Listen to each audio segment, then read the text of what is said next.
The Immigration Department, according to its former director Ruth Meighan, was the center of a concerted effort to nationalize citizens hungry to vote in the 2012 general election.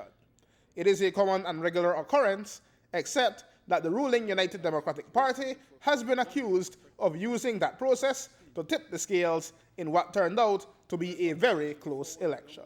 Those persons whose files were not complete did not qualify at that time to get Belizean nationality. Those persons did not qualify, but the file that was presented, and I could clearly remember my minister coming back and telling me, because we were concerned that the process, that the files, they were requesting a lot of files, and we said that we have to ensure that all the applicants meet the requirement for nationality. And that was clearly stated throughout the department. And so any files that came to us for approval, they were presented as qualified applicants. The opposition People's United Party sought to air the dirty laundry displayed in the Senate Special Select Committee on the adjournment of today's meeting of the House of Representatives, but the government side would have none of it. And the scandal that resulted in thousands of nationality certificate being handed. Madam Speaker, a point of order. Madam Speaker, that immigration matter is before the Senate Select Committee. Let's leave it alone. Let them come to their conclusion and then we deal with the matter. Please. Standing Order 40.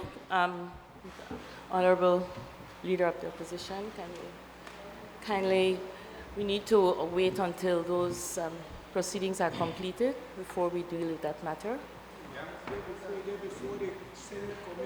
Madam Speaker, I'm not anticipating anything, Madam Speaker. I am speaking about something that was but the investigation is not completed, and yes. It's not only about that I'm going to speak yes, about, but the Madam honorable Speaker. member, Why don't you want me to speak on this? Why don't they want me to speak about what this lady said? That there was fraud in that department coming to the election of 2012. That's what she said. She admitted that, Madam Speaker. I understand, honorable member, but we should wait. Based on what is the standing order says, we should wait until that report, that investigation will finish, and you'll have a chance to explore that fully.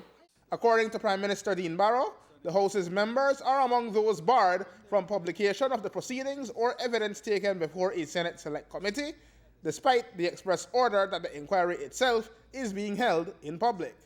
But Caribbean Shore's AR representative, Kari Musa, saw it differently.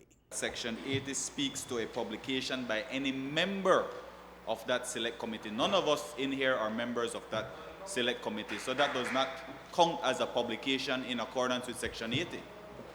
It said, the proceedings of and the evidence taken before any select committee and any documents presented to and decisions of such a committee shall not be published by any member thereof. Or other person. Before the committee, where none of us are before the committee. Or by any other person before the committee. No, sir. Please read. You say I don't want to be. Any other. You have been so kind. You have been so kind. Sorry, we have shown this display of unity. I made up my mind that I will take all the slings and arrows that you have to throw at me. But Lord, man, in terms of this member, it shall not be published by any member thereof or by any other person before the committee has presented its report. It's not any other person who is appearing before the committee. That doesn't make sense. Somebody appearing before the committee can't publish. Shall not be published by any member thereof or by any other person, before the committee has presented its report. In the end, the Speaker maintained her original ruling, and that was that.